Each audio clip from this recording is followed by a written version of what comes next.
वादा नहीं था।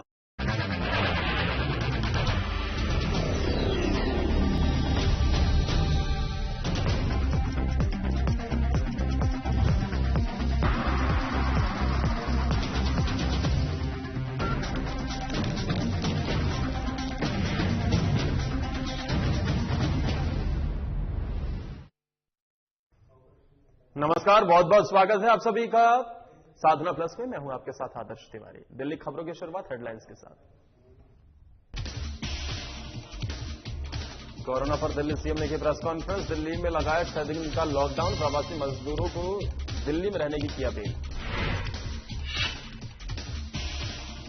कोरोना पर दिल्ली के उप मुख्यमंत्री ने की प्रेस कॉन्फ्रेंस। दिल्ली के अस्पतालों की दी जानकारी। हॉस्पिटल में बेड्स को लेकर दिल्ली सरकार कर रही व्यवस्था। कोरोना से लड़ रहा पूरा देश। दिल्ली के डीडीयू अस्पताल पहुंचे डिप्टी सीएम मनीष सिसोदिया, स्वास्थ्य मंत्री सत्येंद्र जैन भी रहे मौजूद। और दिल्ली में कोरोना मामले के सारे रिकॉर्ड टूटे। दिल्ली के अस्पतालों में 1500 ऑक्सीजन बेड तैयार। कोरोना पर जंग जारी।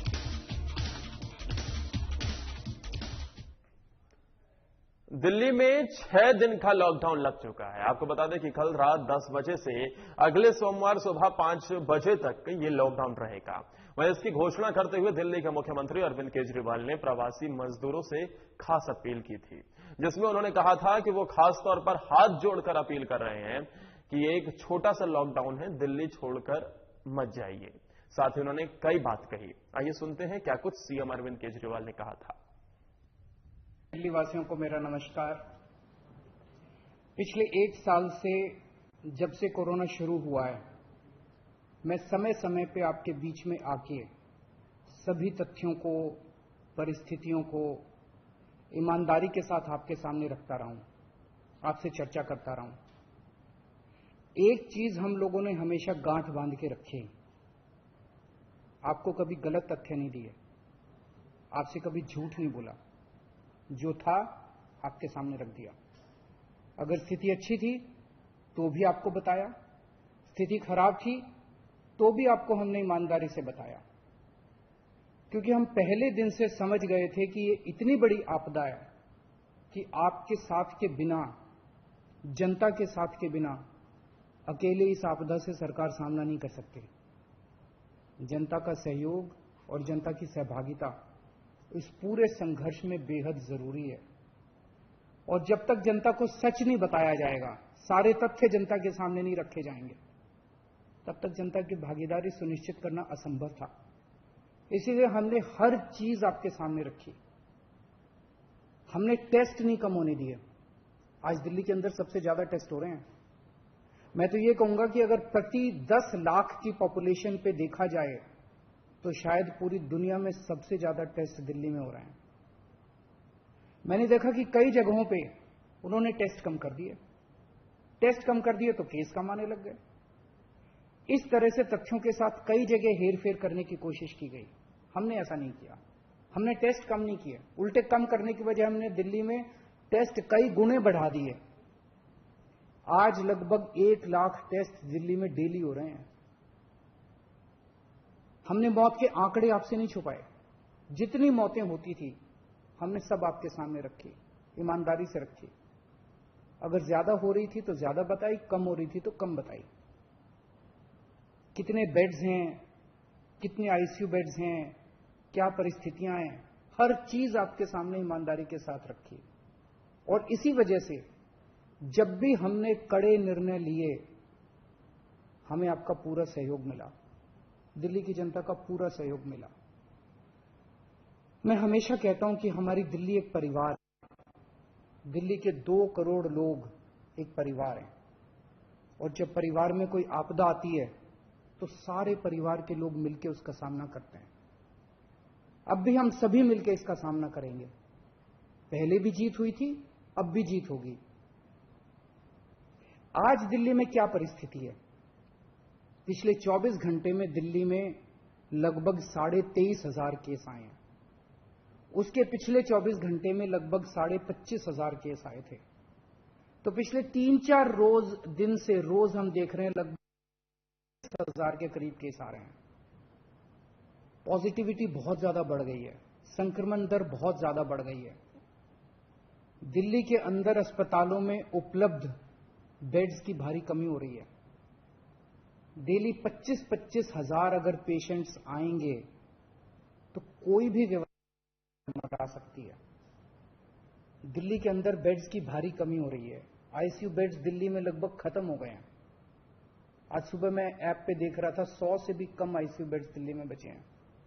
ऑक्सीजन की भारी कमी हो रही है। कल हमने सेंट्रल गवर्नमेंट को भी लिखा है, उनसे बातचीत चल रही है। परसों रात को एक हादसा होते होते बचा। एक प्राइवेट हॉस्पिटल ने हमें बताया कि परसों रात को 3 बजे के करीब उनके अस्पताल की ऑक्सीजन लगभग खत्म हो गई। वो बोले जी हम तो बहुत बुरी तरह से डर गए, बहुत बड़ा हादसा हो सकता था। इधर उधर हाथ पैर मार के किसी तरह से उन्होंने कहीं से ऑक्सीजन का इंतजाम किया। दवाइयों की कमी हो रही है। रेमडेसिविर दवाई की खासकर काफी कमी हो रही है। ये सारे तथ्य मैंने आपको डराने के लिए नहीं बताए। ये सारी परिस्थिति है और इन परिस्थितियों में हमें अब अगला कदम क्या उठाना है, इस पे चर्चा करने के लिए मैंने आपको ये परिस्थिति बताई है। तो दिल्ली के अंदर कोरोना की परिस्थिति काफी गंभीर है। अभी तक हमने दिल्ली के अंदर हेल्थ सिस्टम को बड़े अच्छे तरीके से मैनेज किया। दिल्ली में चौथी वेव आई है। पहली वेव पिछले साल जून में आई थी जिसमें 4,500 के करीब केस आए थे। दूसरी वेव आई फिर सितंबर में।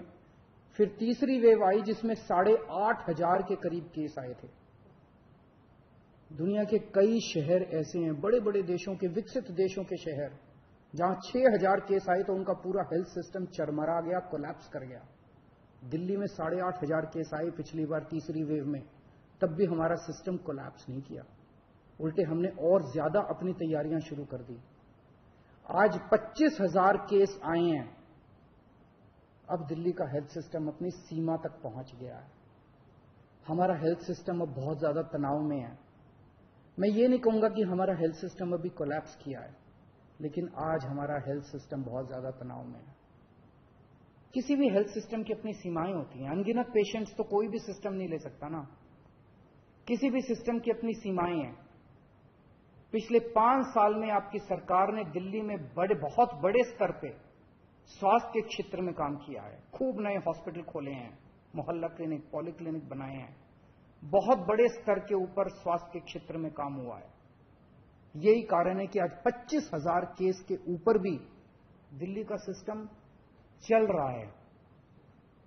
लेकिन अब इसके बाद अगर तुरंत कुछ कठोर कदम नहीं उठाए गए तो यह सिस्टम कोलैप्स कर सकता है।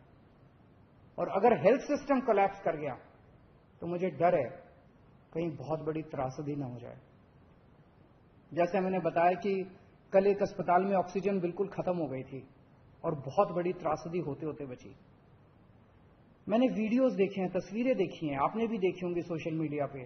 दुनिया के कई शहर ऐसे हैं जहां कॉरिडोर में पेशेंट्स पड़े हुए हैं, सड़कों के ऊपर लोग दम तोड़ रहे हैं। अभी तक हमने दिल्ली को उस किस्म की त्रासदी से बचाया है, वैसा नहीं होने दिया।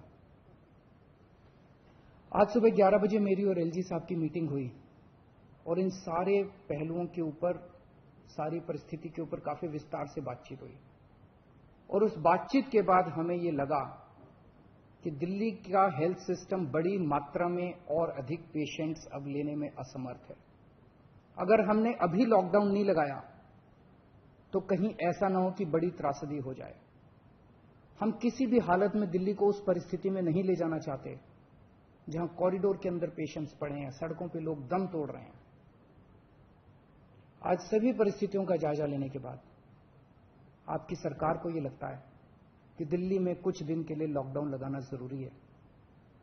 तो आज रात को 10 बजे से अगले सोमवार को सुबह 5 बजे तक 6 दिन के लिए दिल्ली में लॉकडाउन लगाया जा रहा है। इस दौरान जाहिर है कि जो एसेंशियल सर्विसेज हैं वो जारी रहेंगी, खाने पीने की, मेडिकल व्यवस्थाओं की वो जारी रहेंगी।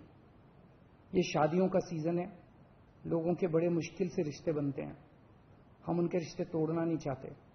तो लोगों की शादियां संपन्न हों, लेकिन केवल 50 लोगों के गैदरिंग के साथ संपन्न हो। उसके लिए अलग से पास दिए जाएंगे।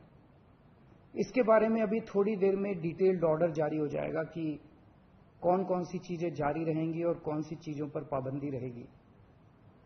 मैंने और एलजी साहब के हम दोनों ने निर्णय तब लिया है जब हमारे पास कोई उपाय नहीं बचा था। हमारे लिए निर्णय लेना आसान नहीं था, क्योंकि मैं समझ सकता हूं कि लॉकडाउन के दौरान किस तरह से लोगों के रोजगार खत्म हो जाते हैं, लोगों की कमाई खत्म हो जाती है, और खासकर सबसे गरीब तबके के लिए तो यह बेहद मुश्किल होता है। जो दिहाड़ी करके रोज कमाते हैं उनके लिए तो बेहद मुश्किल हो जाता है। पिछली बार जब देश में लॉकडाउन लगा था, हमने देखा कि किस तरह बड़ी संख्या में प्रवासी मजदूर अपने गांव जाने लगे थे। उनसे मैं खास तौर से हाथ जोड़ के अपील करना चाहता हूं, ये छोटा सा लॉकडाउन है, 6 दिन का, दिल्ली छोड़ के मत जाइएगा। आपके आने जाने में इतना समय खराब हो जाएगा, इतना पैसा खराब हो जाएगा, इतनी ऊर्जा खराब होती है। दिल्ली में रहिए। मुझे उम्मीद है कि ये छोटा लॉकडाउन है और छोटा ही रहेगा। मुझे पूरी उम्मीद है कि शायद बढ़ाने की जरूरत ना पड़े। आप दिल्ली में रहिए। यकीन मानिए, हम पूरी ईमानदारी के साथ सब मिलकर लड़ेंगे तो जल्दी इस मुसीबत से छुटकारा पाएंगे। मैं आपको यकीन दिलाता हूं, सरकार आपका पूरा ख्याल रखेगी। मैं हूं ना, मुझ पर भरोसा रखिए। मेरी दिल्ली के सभी नागरिकों से अपील है कि यह निर्णय हमने बहुत मुश्किल से लिया है। आप सब लोग जानते हैं कि मैं लॉकडाउन के सख्त खिलाफ रहा हूं। हमेशा से मैंने लॉकडाउन का विरोध किया है। मेरा यह मानना है कि लॉकडाउन से कोरोना खत्म नहीं होता, लॉकडाउन से कोरोना की स्पीड कम हो जाती है। मेरा हमेशा यह मानना है कि अगर किसी भी शहर या राज्य की स्वास्थ्य व्यवस्था अपनी सीमा तक पहुंच जाए तो लॉकडाउन लगाना जरूरी हो जाता है, ताकि पेशेंट्स का नंबर कम हो जाए, ताकि हेल्थ सिस्टम को और दुरुस्त किया जा सके। ये जो 6 दिन का लॉकडाउन हम लगा रहे हैं, ये जो 6 दिन हम ले रहे हैं आपसे, इन 6 दिनों के अंदर हम बहुत बड़े स्तर के ऊपर और दिल्ली में बेड्स की व्यवस्था करेंगे। केंद्र से हम मदद मांग रहे हैं, उनसे लगातार संपर्क में हैं। केंद्र सरकार हमारी मदद भी कर रही है, उसके लिए हम केंद्र सरकार के शुक्रगुजार हैं। उनसे ऑक्सीजन की व्यवस्था करेंगे, दवाइयों की व्यवस्था करेंगे। इस लॉकडाउन के समय को हम इन सब चीजों के लिए इस्तेमाल करें। उनसे गुजारिश है कि लॉकडाउन का पूरी तरह से पालन करें, घर से बाहर इस दौरान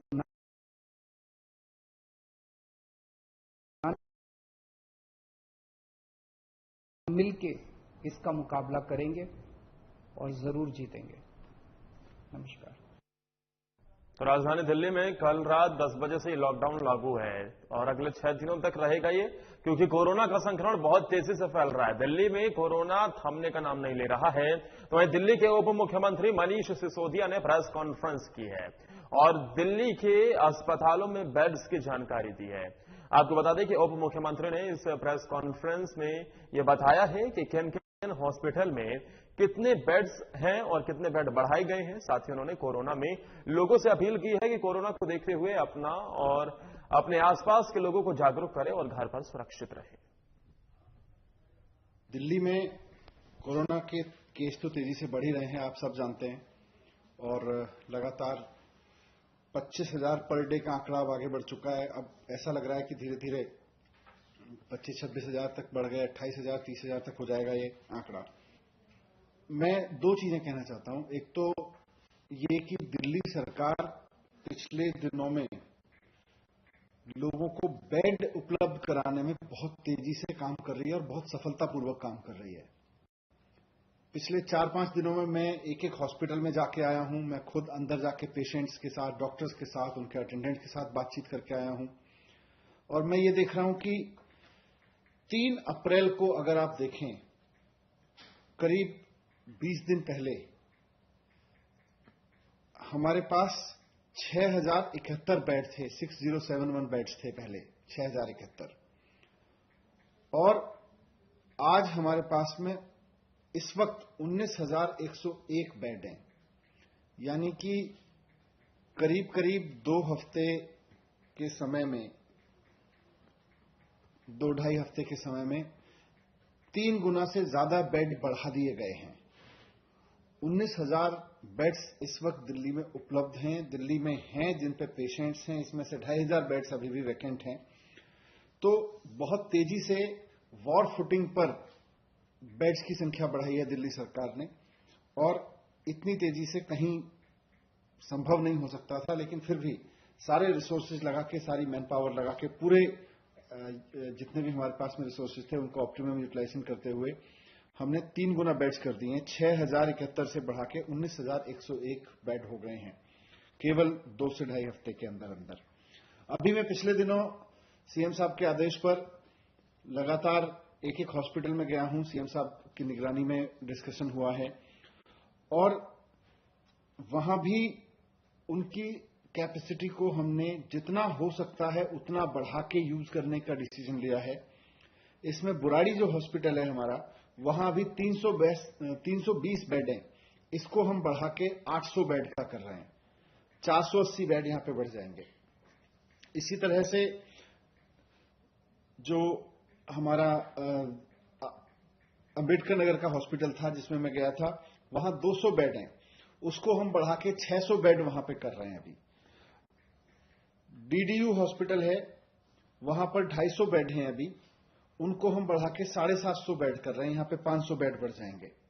आचार्य भिक्षु हॉस्पिटल है, यहां पर 150 बेड हैं अभी, इनको बढ़ा के हम 400 बेड कर रहे हैं, यहां पे 250 बेड बढ़ जाएंगे। राजा हरिश्चंद्र नरेला में हॉस्पिटल है, यहां पर 200 बेड हैं हमारे पास, हम इसको 400 बेड कर रहे हैं, तो इस तरह से यहां भी 200 बेड बढ़ जाएंगे। एलएनजेपी में 1,500 बेड्स हैं, वो सब फुल हैं इस समय, लेकिन हमने इनके साथ अब फैसिलिटीज जोड़ी हैं, बेड लगाए हैं, और कॉमनवेल्थ सेंटर में 500 बेड लगाए हैं। इन्होंने ऑपरेशन में काम करना शुरू कर दिया है, फंक्शनल हो गए हैं ये। इस तरह से यहां भी 1500 से बेड, अब यहां भी ज्यादा पेशेंट्स देखे जा सकते हैं। डीआरडीओ का जो सेंटर केंद्र सरकार के सहयोग से डीआरडीओ के सहयोग से बना है, उसमें 250 बेड्स कल एक ही दिन में भर गए, 4 घंटे के अंदर अंदर 250 बेड्स फुल हो गए। उसके भी 250 बेड्स और मिलने वाले हैं अभी। तो इस तरह से देखें तो हमारे पास में करीब 2700 बेड्स, करीब 2700 बेड्स और जुड़ने वाले हैं कुछ दिन में, अगले 4 से 5 दिन में, 6 दिन में मैक्सिमम 2700 बेड्स की कैपेसिटी और बढ़ा देंगे। तो दिल्ली में बेडों की संख्या लगातार बढ़ती जा रही है, क्योंकि कोरोना मरीजों का आंकड़ा भी बहुत तेजी से बढ़ रहा है। लेकिन दिल्ली में कोरोना से जंग लगातार जारी है। दिल्ली के उप मुख्यमंत्री मनीष सिसोदिया और स्वास्थ्य मंत्री सत्येंद्र जैन ने अब दीनदयाल उपाध्याय हॉस्पिटल पहुंचकर जायजा लिया है, बेड्स की जानकारी लेते हुए और बढ़ाने की कोशिश भी की है। साथ ही उन्होंने कोरोना वार्ड का जायजा लिया और कोरोना मरीजों से बातचीत भी की है। आपको बता दें कि कुछ दिन पहले गुरु तेग बहादुर हॉस्पिटल, अंबेडकर हॉस्पिटल और एलएनजेपी हॉस्पिटल के कोरोना वार्ड में कोरोना मरीजों का जायजा लेने के लिए इससे पहले उप मुख्यमंत्री और स्वास्थ्य मंत्री पहुंचे थे दिल्ली के। साथ ही उन्होंने मरीजों और डॉक्टर से बातचीत भी की थी और कोरोना मरीजों के लिए डॉक्टर्स को निर्देश भी दिए थे। वहीं आज दिल्ली के डेप्यूटी सीएम और health minister Deendayal Upadhyay hospital के कोरोना वार्ड का जायजा लेने के लिए पहुंचे। आइए दिखाते हैं कि इस मौके पर क्या उन्होंने किस तरीके का जायजा लिया, क्या कहते हैं, नजर आए वहां लोग।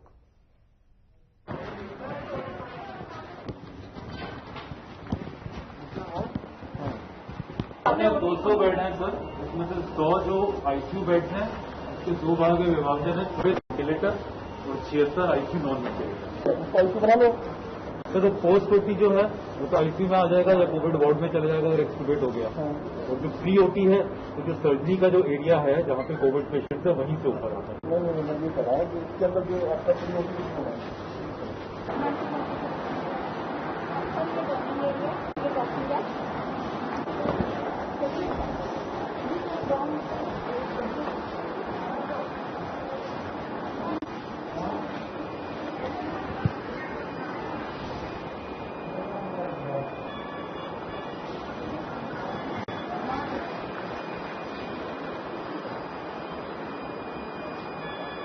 सब ऐसी है।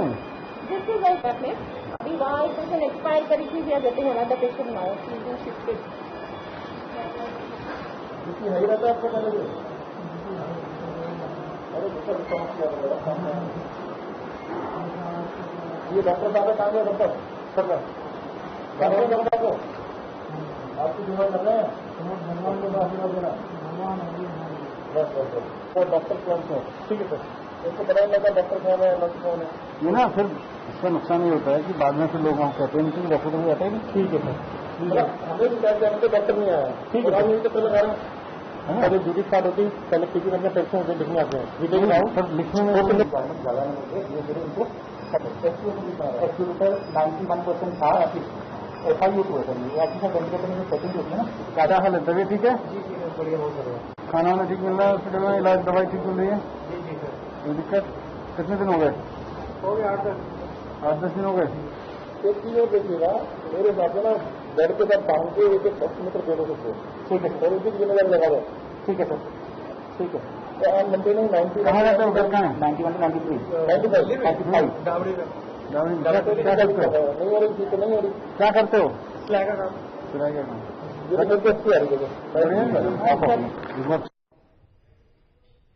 वहीं दिल्ली में कोरोना वायरस के मामलों ने सारे रिकॉर्ड तोड़ दिए हैं। आपको बता दें कि हर दिन हजारों मरीज रोज सामने आ रहे हैं, जो अब केंद्र और प्रदेश सरकार के लिए चिंता का विषय बना हुआ है। साथ ही रोज 100 मरीज की कम से कम मौत हो रही है और ऐसे में लोगों के बीच डर का माहौल बना हुआ है। वहीं कोरोना मरीजों की बढ़ती संख्या के चलते दिल्ली की हालत ऐसी हो गई है कि अस्पतालों में कोरोना के बेड लगभग फुल हो गए हैं, साथ ही ऑक्सीजन की कमी भी हो गई है।